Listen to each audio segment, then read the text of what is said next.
Hello everyone welcome to Odia tutorial. आज आम पढ़ा प्लस टू सेकेंड इयर साहित्य दीप्ति बहिर अलंकार चैप्टर टी। प्रथम आम जानिबा अलंकार काहाकू कुहा जाए और ता सहित अलंकार प्रकार भेद माने अलंकार को केते भाग में विभक्त कराइछि और तार केते गुडा कंडीशन कौन कौन अच्छी से विषय रे आज आम जानिबा। प्रथम एबे आम जानिबा अलंकार काहाकू कुहा जाए। लंग क्वेश्चन गोटे आसीबो 4 मार्किया नहले 3 मार्किया आसीबो तमरो अलंकार काहाकू कहजे तमे ताकू डेफिनेशन वाइज लेखिबो।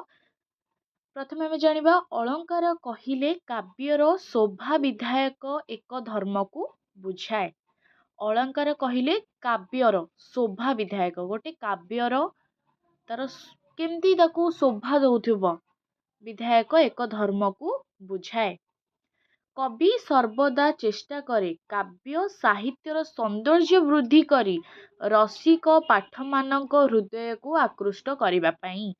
जणे कवि सबु बेले चेष्टा करती कि साहित्य लेखारे केमिति काव्यर सौंदर्य केमिति तार गोटे गोटे काव्य गोटे गोटे वाक्य रे केमिति सौंदर्य आसीबो केमिति गोटे पाठक आकृष्ट होइकि ताकू आहुरी पढ़िबो ओ तार हृदय को छुईबो से संपर्क रे कवि चेष्टा करती।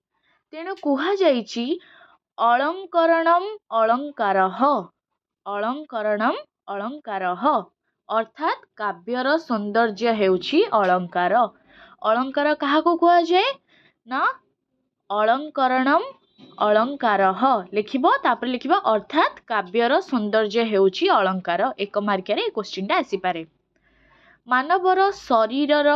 मानव शरीरर सौंदर्य विधान रे विभिन्न प्रकारर आभूषण भूमिका जेपरी गुरुत्वपूर्ण सेहीपरि काव्य कविता को सुंदर तथा मनोहर करने क्षेत्र में काव्यालंकार भूमिका मध्य महत्वपूर्ण। से कहला कि मानव शरीर सौंदर्य विधान रे विभिन्न प्रकार आभूषण जमती मानव शरीर सौंदर्य पाई जेपरिक ताकू आमर कौन अलंकार मान दरकार पिंधिबा पई केमती सुंदर देखा जीवो भल साड़ी खंडे दरकार सेहीपरि सेठी कहला कि मानव शरीर सौंदर्य पई जेपरि एते जिनस दरकार सेहीपरि गोटे काव्य रे बा गोटे वाक्य रे कविता को सुंदर बा मनोहर करबा पई पाठकर मन को सुहाइबा पई सी कौन करती ना काव्यालंकार भूमिका महत्वपूर्ण। गोटे वाक्य को गोटे लाइन पूरा साइज करी लिखिले जमती सेटा लागिबो ता सहित ता काव्य सहित ता छंद पड़ुथिबो सेटा जमती लागिबो आमे सेमती नॉर्मल किछि भी लिखिदेबो सेटा कोन भल लागिबो केबे भी भल लागिबानी। तो से सेही कथा कहूची जमती मानव शरीर सौंदर्य विधान रे विभिन्न प्रकार आभूषण भूमिका सेहीपरि काव्य कविता को सुंदर तथा मनोहर करने क्षेत्र में काव्यालंकार भूमिका मध्य महत्वपूर्ण। तापर देखिबा मनीष निज शरीर सौंदर्य को वृद्धि करबा पई विभिन्न गहना अर्थात जोटा मैं कहली अर्थात मथारे मथामणी बेकरे हार आंगुठी रे मुदी कानरे कानफुल नाकरे नाकचଣା हातरे बला प्रभृति अलंकार मान परिधान करे ए सबु अलंकार को लौकिक अलंकार कुहा जाए। लौकिक अलंकार काहाकू कुहा जाए क्वेश्चन आसिले तुम कौन लिखिबो लिखिबो कि मनीष निज शरीर सौंदर्य को वृद्धि करबा पई विभिन्न गहना अर्थात मथारे मथामणी बेकरे हार आंगुठी रे मुदी कानरे कानफुल नाकरे नाकचଣା नाकफुल हातरे बला चूड़ी जोटा प्रभृति अलंकार परिधान करे ए सबु अलंकार को लौकिक अलंकार कुहा जाए। एटा 2 मार्के आसी पारे नचेत 1 मार्के आसी पारे। किंतु काव्य स्रष्टा निज सृष्टि वैचित्र्य को अधिक सरस सुंदर भावे गढ़ी तोलिबा पई जे अलंकार आश्रय नहीं थाए ताहाकू काव्यालंकार कुहा जाए। एटी आउ गोटे क्वेश्चन हमको मिली गला गोटे आमे देखले लौकिक अलंकार फर्स्ट आमे पढ़ले अलंकार काहा को जे तापर आमे जानले लौकिक अलंकार काहा को जे तापर एबे आमे आ गोटे कोन क्वेश्चन आसला ना काव्यालंकार काहा को कुहा जाए ना काव्य स्रष्टा निज सृष्टि वैचित्र्य को अधिक सरस सुंदर भावे गढ़ी तोलिबा पई जे अलंकार आश्रय नहीं थाए ताहाकू काव्यालंकार कुहा जाए। जे काव्य स्रष्टा जे लेखुचंदी गोटे कविता लिखंतु बा किछि भी लिखंतु गल्प लिखतु सी केमती चाहिए ताको बहुत सरल भाषा ताको लिखिबे बेसी कष्ट लिखिले पाठक कौन कर फास्ट पढ़ीदब तापर ताको यदि कष्ट लगे से पढ़बनी तो सेटा ताको इंटरेस्टिंग लगबनी तुम जहाँ भी पढ़ जहाँ भी देख तुम जोटा फास्ट इंटरेस्टिंग लगे तुम तापर आगू देखी चल से कौन करती ना ताकू सरस सुंदर भाव गढ़ी तोलिबाई जो सब अलंकार आश्रय नहीं था ताहाकू काव्यालंकार कुहाଯାଏ। ଏହା କାବ୍ୟିକ ସୁଷମା ବୃଦ୍ଧିରେ ସହାୟକ ହୋଇଥାଏ।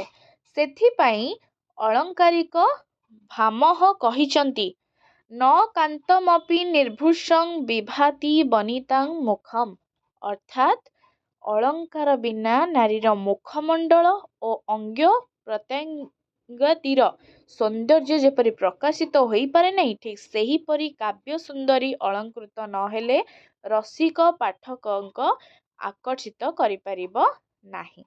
एठी से बेसिकली कौन कहिला ना न कांतमपि निर्भूषं विभाति बनितां मुखम से कहूची कि अलंकार बिना नारीर मुख अलंकार बिना गोटे स्त्री लोकर जेमती से सुंदर देखा जीवनी गोटे भल शाढ़ी भल अलंकार नहेले जेमती सुंदर देखा जीवनी सेमती से कहूची अंग प्रत्यंगरे जेमिति सौंदर्य जेपरि प्रकाशित होई न पारे बिना अलंकार रे सेमती से कहूची गोटे काव्य रे सुंदरी अलंकृता जदि भल भल शब्द नथिबो सेथिरे भल भल किछि भी कविता रे भल भल किछि भी लाइन नथिबो सेथिरे कौन हुए ना रसिक पाठकों को आकर्षित से करि परिबो नाही कदापि करि परिबो नाही। तापरे सेठी कौन कहिला ना व्याकरण शास्त्र रे अलंकार परिभाषा संपर्क रे कुहा जाइछि अलंकरोति इति अलंकारः अर्थात जहाँ काव्य को अलंकृत बा सुशोभित करे ताहा अलंकार सेहीपरि अलंक्रियते अनेन इति अलंकारः अर्थात जहाँ द्वारा अलंकृत बा भूषित करा जाए ताहा अलंकार। एठी हमें दीटा जिनस जानिबा को पाइले व्याकरण शास्त्र रे व्याकरण शास्त्र रे सरल भाषा रे कुहा जाइछि अलंकरोति इति अलंकारः अर्थात जहाँ काव्य को अलंकृत करे बा सुशोभित करे ताहा अलंकार सेहीपरि अलंक्रियते अनेन इति अलंकारः अर्थात जहाँ द्वारा अलंकृत बा भूशोभित करे जाए ताहा अलंकार।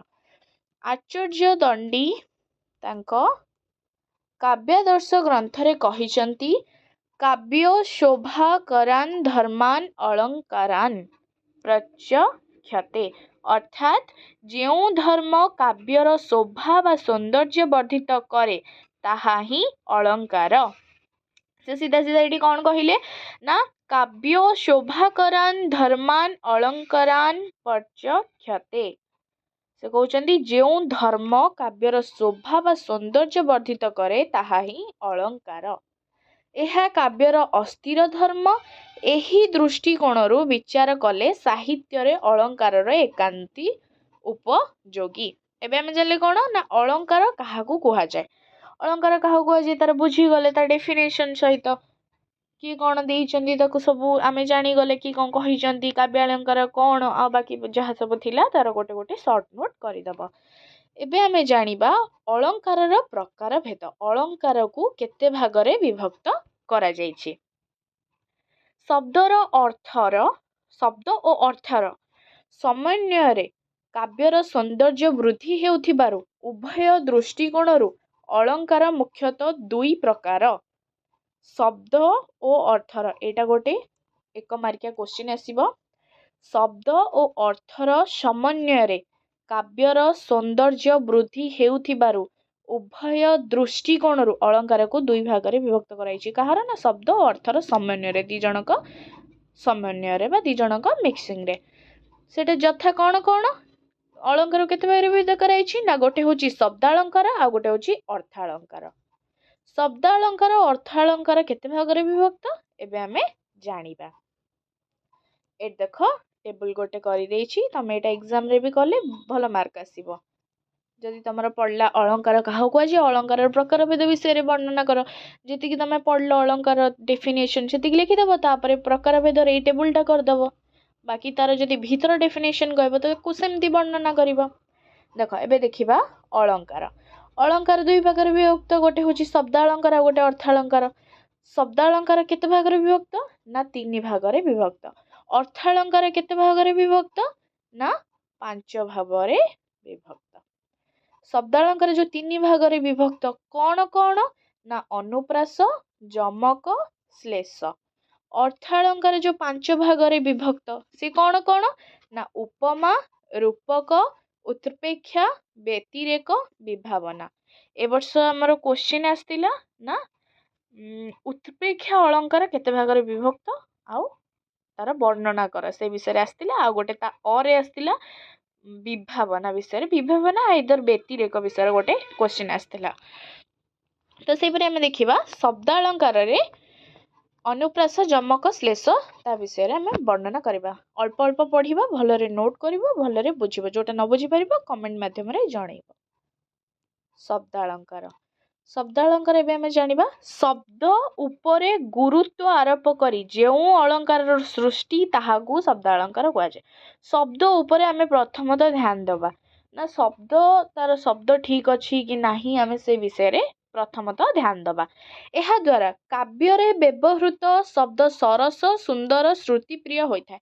आम शब्द सह ध्यान दबा सहित गोटे काव्य बा गोटे वाक्य रे व्यवहृत जहाँ जहाँ शब्द अच्छी सेटा सरस, सुंदर और श्रुति प्रिय होता है। भाषार सौंदर्य वृद्धि क्षेत्र रे एहार भूमिका गुरुत्वपूर्ण। शब्दर मूल रूप ध्वनि, एही ध्वनि को आश्रय करी शब्दालंकार सृष्टि होता है। एहा काव्य रे संगीत माधुर्य सृष्टि करि थाए, जोटा कि अनुप्रास, जमक, श्लेष आदि एहार अंतर्भुक्त। से कहूँ कि आम जो शब्द कहे तार मूल रूप हूँ ध्वनि, जहाँ आम पाटिर शब्द बाहर ध्वनि को आश्रय करी आम शब्दालंकार गोटे गोटे काव्य गठन करुचे। ये आम फास्ट देखा कौन ना अनुप्रास अलंकार क्या कहुए। पढ़ा सह लिखिदेव, यदि नोट करदेव भल हम, ना तुम वीडियो को पॉज करके तुम नोट कर पारिबो। तापर अनुप्रास अलंकार क्या कहुए ना काव्य बा पदरे एक बा एकाधिक व्यंजन वर्ण बारंबार व्यवहृत हेले अनुप्रास अलंकार होता है। काव्य बा पदरे एक बा एकाधिक व्यंजन वर्ण बारंबार व्यवहृत हेले अनुप्रास अलंकार होता है। से सीधा सीधा कहूँ कि गोटे काव्य रे बा गोटे वाक्य रे बा गोटे पदरे एक बा एकाधिक गोटे बा एकाधिक व्यंजन वर्ण कौन कौन से गुड़ा तो तुम जानी वर्ण बारंबार व्यवहृत हेले अनुप्रास अलंकार होता है। यह कौन ना अनुप्रास अलंकार को केते भाग विभक्त कराई ना गोटे हूँ छेकानुप्रास, आ गोटे हूँ वृत्त्यानुप्रास, आ गोटे हूँ श्रुत्यानुप्रास, आ गोटे लाटानुप्रास, आ गोटे अन्त्यानुप्रास। अनुप्रास को केते भागरे विभक्त कराई ना अनुप्रास को 5 भागरे विभक्त कराई। एबे हमें फास्ट कौन जानिबा ना छेकानुप्रास काहाकू कुहा जाए। छेकानुप्रास बहु व्यंजन वर्णर साम्य रही क्रमानुसारे बारंबार आवृत हेले छेकानुप्रास अलंकार हुए। आमे सीधा सीधा कौन जानले ना अनुप्रास क्या कहुए ना काव्य बा पदर एक बा एकाधिक व्यंजन वर्ण बारंबार आवृत हेले। एथिरे कन्फ्यूजन हेबनी कि अनुप्रास और छेकानुप्रास रे ठीक अच्छे। तो एठी देइछि बहु व्यंजन वर्णर साम्य रही क्रमानुसारे बारंबार आवृत हेले ताहाकू छेकानुप्रास अलंकार कुहाजे। बहु व्यंजन वर्ण थिबो। तार उदाहरण कौन देला कांत रहित कांता प्राय होई कलापी कलाप अंगु पकाई केका छाड़ी हेले मौन व्रत कले हंस मानसर व्याकत। से कौन कहबाक चाहूँगी ना यहाँ लिखिं रसकोल्लल दीन कृष्ण दास। यहाँ सर्ट क्वेश्चन आसीपे तुमर ना छेकानुप्रासर तमें उदाहरण गोटे दियो ताकू किए लिखिं सेटा भी तुमर आसो को बहिरू आसी। सेठी कहूँ ना कांत रहित कांता प्राय होई कलापी कलाप अंगु पकाई केका छाड़ी हेले मौन व्रत कले हंस मानसर व्याकत। से कहूँ एठारे कांत ओ कांता आ गोटे कौन कौन समान शब्द अच्छी ना कलापी आ गोटे कलाप ପଦଗୁଡ଼ିକରେ ବ୍ୟଞ୍ଜନ ବର୍ଣ୍ଣମାନଙ୍କର ସାମ୍ୟ ରହି କ୍ରମାନୁସାରେ ଆବୃତ ହେଉଛନ୍ତି। ଏଠି ସେ କ'ଣ କହିଛି ଦେଖ, କାନ୍ତ ଆଉ ଗୋଟେ କାନ୍ତା କ୍ରମାନୁସାରେ ଅଛି ନା ନାହିଁ, ଗୋଟେ ଲାଇନରେ ଅଛି। ଆଉ ଗୋଟେ ଏଠି ଆମର ଆସିଲା କ'ଣ ନା କଳାପି କଳାପ, ଇଏ ବି କ୍ରମାନୁସାରେ ଅଛି। ଯଦି ଦିଟା ଆମର କ୍ରମାନୁସାରେ ଅଛି ତ ସେଇଟା ଆମର କ'ଣ ହବ ନା ଛେକାନୁପ୍ରାସ ହବ, ଯୋଉଟାକି ବହୁ ବ୍ୟଞ୍ଜନ ବର୍ଣ୍ଣର ସାମ୍ୟ ରହି କ୍ରମାନୁସାରେ ବାରମ୍ବାର ଆବୃତ ହେଉଥିବ। କଳାପି କଳାପ, କାନ୍ତ କାନ୍ତା, ସେ ସେଇଆ କହୁଛି କି ବ୍ୟଞ୍ଜନ ବର୍ଣ୍ଣ ମାନଙ୍କର ସାମ୍ୟ ରହି କ୍ରମାନୁସାରେ ଆବୃତ ହୋଇଛି, ତାହାକୁ ଆମେ କ'ଣ କହିବା ନା ଛେକାନୁପ୍ରାସ ଅଳଙ୍କାର କହିବା। ତାପରେ ଆମେ ଯଦି ସେଇଟା ତମକୁ କଷ୍ଟ ଲାଗୁଛି ତ ଆମେ ଆଉ ଗୋଟେ ଏକ୍ସାମ୍ପଲ ତାର ନେଇପାରିବା। ଆଉ ଗୋଟେ ଏକ୍ସାମ୍ପଲ କ'ଣ, ଦେଖି ନବ କାଳିକା ବକାଳିକା ମାଳିକା ଆଳି କାଳିକା କାନ୍ତ ସ୍ମରି ରକ୍ଷା କେମନ୍ତ କରି କରିବା ମର୍ତ୍ତ କରି ଗତିକି ଏମନ୍ତ ବିଚାରି ଗୋ ସହଚରି। ଏଇଟା କିଏ ଲେଖିଛନ୍ତି ନା ଉପେନ୍ଦ୍ର ଭଞ୍ଜ, ତାଙ୍କର କାବ୍ୟ କ'ଣ ଲାବଣ୍ୟବତୀ। ଏଠାରେ ଳ ର କ ପର୍ଯ୍ୟାୟକ୍ରମେ ଉଚ୍ଚାରିତ ହୋଇଥିବାରୁ ଏହା ଛେକାନୁପ୍ରାସ ହୋଇଥାଏ। ଏଠାରେ ଳ ର କୁଆଡ଼େ ଗଲା ଆମର, ହଁ ର ଆଉ କ ବାରମ୍ବାର ଉଚ୍ଚାରିତ ହେଉଛନ୍ତି କି ନାହିଁ ଗୋଟେ ଲାଇନ, ର କ ର ସବୁଆଡ଼େ ଅଛନ୍ତି।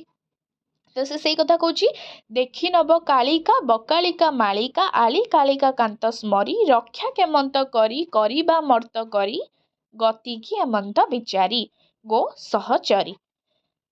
ସେଇ କଥା କହୁଛି, ଏଠାରେ ଳ ର କ ର ପର୍ଯ୍ୟାୟକ୍ରମେ ଉଚ୍ଚାରିତ ହେଇଥିବାରୁ ଏହା ଛେକାନୁପ୍ରାସ ଅଳଙ୍କାର ହୋଇଛି। ତାପରେ ଆମେ ଜାଣିବା ବୃତ୍ତ୍ୟାନୁପ୍ରାସ। ବୃତ୍ତ୍ୟାନୁପ୍ରାସ ପର୍ଯ୍ୟାୟକ୍ରମେ ହେଉ ବା ନ ହେଉ, ଯେବେ ଗୋଟିଏ ବ୍ୟଞ୍ଜନ ବର୍ଣ୍ଣ କାବ୍ୟ ମାଧ୍ୟମରେ ବାରମ୍ବାର ଉଚ୍ଚାରିତ ହୁଏ ତେବେ ତାହାକୁ ବୃତ୍ତ୍ୟାନୁପ୍ରାସ ଅଳଙ୍କାର କୁହାଯାଏ। ବୃତ୍ତ୍ୟାନୁପ୍ରାସ ଅଳଙ୍କାର କ'ଣ ନା ପର୍ଯ୍ୟାୟକ୍ରମେ ହେଉ ବା ନ ହେଉ, ଗୋଟିଏ ବ୍ୟଞ୍ଜନ ବର୍ଣ୍ଣ ସେ ବାକ୍ୟରେ ଥିବ କିନ୍ତୁ ସେ ବାର ବାର ଉଚ୍ଚାରିତ ହେଉଥିବ, ତାକୁ ବୃତ୍ତ୍ୟାନୁପ୍ରାସ ଅଳଙ୍କାର କୁହାଯାଏ। ବୃତ୍ତ୍ୟାନୁପ୍ରାସ ଅଳଙ୍କାରର ଏବେ ଉଦାହରଣ ଆମେ ଜାଣିବା କ'ଣ ନା ଉତ୍କଳ କମଳା ବିଳାସ ଦୀର୍ଘିକା ମରାଳ ମାଳିନୀ ନୀଳାମ୍ବୁ ଚିଲିକା। ଏଇଟା ଇଜି ହବ ତମକୁ ଲେଖିବା ପାଇଁ, ଏକ୍ସାମରେ ବି ଏଇଟା ମନେ ରଖିଦେଇଥିବ। ସବୁ କିନ୍ତୁ ମନେ ରଖିବ, କାହିଁକିନା ସର୍ଟ କୋଶ୍ଚିନ୍ ଆସିପାରେ, ତ ସବୁ ତମକୁ ମନେ ରଖିବାକୁ ପଡ଼ିବ। ତ ଏଇଟା ଲେଖିଛନ୍ତି ରାଧାନାଥ ରାୟ, କାବ୍ୟ ହେଉଛି ଚିଲିକା। ଏଇଟା ତମେ ପଢ଼ିଥିବ ନିହାତି, 10th ରେ ପଢ଼ିଥିବ, ଆଉ ତମର ଏଇ ବର୍ଷ ବି ଅଛି ମେ ବି। ଏଠାରେ କ ଓ ଳ ବ୍ୟଞ୍ଜନ ବର୍ଣ୍ଣର ବାରମ୍ବାର ଆବୃତ୍ତି ହୋଇଥିବାରୁ ବୃତ୍ତ୍ୟାନୁପ୍ରାସ ହେଉଛି। କ ଆଉ ଳ, କ ଳ ଳ କ କ ଳ ସବୁଆଡ଼େ ଅଛି, ତ ବାରମ୍ବାର ଆବୃତ ହେଉଛି। ସେ ମୂଳରୁ କହିଦେଇଛି କି ପର୍ଯ୍ୟାୟକ୍ରମେ ହେଉ ବା ନ ହେଉ, ତାକୁ ଦେଖିବେନି ସେ। ଯେବେ ଗୋଟିଏ ବ୍ୟଞ୍ଜନ ବର୍ଣ୍ଣ ବାରମ୍ବାର ବାକ୍ୟରେ ଉଚ୍ଚାରିତ ହେଉଥିବ ତ ତାକୁ ବୃତ୍ତ୍ୟାନୁପ୍ରାସ କୁହାଯାଏ। ଉତ୍କଳ କମଳା ବିଳାସ ଦୀର୍ଘିକା ମରାଳ ମାଳିନୀ ନୀଳାମ୍ବୁ ଚିଲିକା। ତମର କ୍ୱେଶ୍ଚିନ୍ ପଡ଼ିବ କି ଅନୁପ୍ରାସ ଅଳଙ୍କାର କାହାକୁ କୁହାଯାଏ, ଅନୁପ୍ରାସ ଅଳଙ୍କାରକୁ କେତେ ଭାଗରେ ବିଭକ୍ତ କରାଯାଇଛି। ଅନୁପ୍ରାସ ଅଳଙ୍କାରର କୁ 5 ଭାଗରେ ବିଭକ୍ତ କରାଯାଇଛି, ଯୋଉଟାକି ଛେକାନୁପ୍ରାସ ବୃତ୍ତ୍ୟାନୁପ୍ରାସ ଆମେ ପଢ଼ିଦେଲେ। ଏବେ ଆମେ ପଢ଼ିବା ଶ୍ରୁତ୍ୟାନୁପ୍ରାସ। ତମେ ଯଦି ଚାହିଁବ ତାର ଆଉ ଗୋଟେ ବି ବୃତ୍ତ୍ୟାନୁପ୍ରାସର ଆଉ ଗୋଟେ ବି ଉଦାହରଣ ଅଛି, ସେଇଟା ମୁଁ କହିଦେଉଛି। ଚାହିଁବନି ମନେ ରଖିବ, ନହେଲେ ଉତ୍କଳ ସେଇଟା ମନେ ରଖିବ। ଆଉ ଗୋଟେ ଏଇଟା ଯୋଉଟା ଅଛି, ମଙ୍ଗଳେ ଆଇଲେ ଉଷା ବିକଚ ରାଜୀବ ଦୃଶା ଜାନକୀ ଦର୍ଶନ ତୃଷା ହୃଦୟ ବହି କର ପଲ୍ଲବେ ନିହାର ମୁକ୍ତା ଧରି ଉପହାର ସତୀଙ୍କ ବାସ ବାହାର ପ୍ରାଙ୍ଗଣେ ରହି କଳ କଣ୍ଠେ କହିଲା ଦରଶନ ଦିଅ ସତୀ ରାତି ପାହିଲା। ଲେଖିଛନ୍ତି ଗଙ୍ଗାଧର ମେହେର, ତପସ୍ୱିନୀ କାବ୍ୟ। ଏଠାରେ ସ ର ଠ ହ ତ ଆଦି ବ୍ୟଞ୍ଜନ ବର୍ଣ୍ଣର ବାରମ୍ବାର ଆବୃତ୍ତି ହୋଇଥିବାରୁ ବୃତ୍ତ୍ୟାନୁପ୍ରାସ ଅଳଙ୍କାର ହୋଇଛି। ଏବେ ଆମେ ଯିବା ଶ୍ରୁତ୍ୟାନୁପ୍ରାସ ଅଳଙ୍କାରକୁ।